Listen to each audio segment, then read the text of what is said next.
भारत की पवित्र भूमि पर कई वीर जन्मे, पर एक ऐसा भी वीर था जिसके पंख थे, फिर भी उसका साहस किसी से कम नहीं था। उसका नाम था जटायु।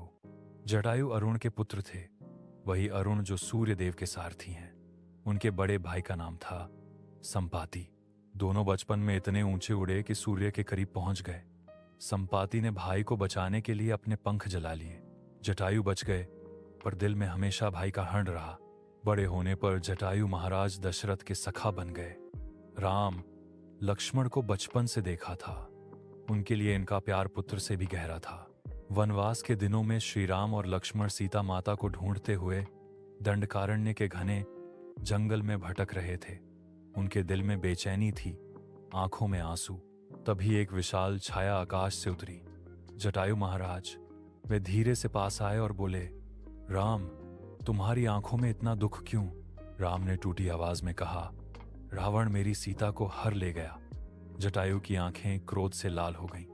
उन्होंने प्रण लिया, जब तक मेरे पंखों में प्राण हैं, कोई सीता माता को छू भी नहीं सकेगा। दूर आकाश में रावण पुष्पक विमान पर सीता माता को ले जा रहा था। माता चीख रही थी, राम राम।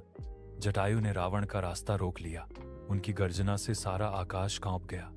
अधर्मी रावण, सीता माता को अभी छोड़ दे। फिर शुरू हुआ एक असंभव युद्ध। एक तरफ 10 सिरों वाला रावण हजारों शस्त्र और शक्तियां लिए हुए, दूसरी तरफ एक बूढ़ा पक्षी जिसके पास सिर्फ राम का प्रेम था।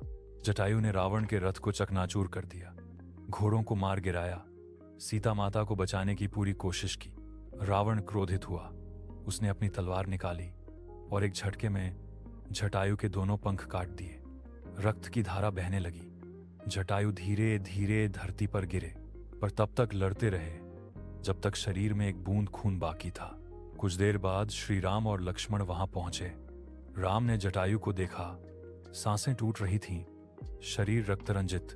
राम दौड़े, जटायु को गोद में उठा लिया, आंसुओं से भरी आवाज में बोले, हे वीर, तुमने मेरे लिए सर्वस्व दे दिया, तुम मेरे पिता से भी बढ़कर हो। जटायु ने आखिरी बार राम का मुख देखा, धीरे से बोले, राम, रावण दक्षिण दिशा में गया है, मैं रोक न सका, मुझे क्षमा करना। और मुस्कुराते हुए प्राण त्याग दिए। श्री राम स्वयं रो पड़े।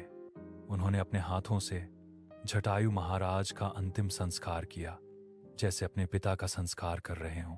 और भगवान ने उस पक्षी को अपने चरणों में स्थान दिया।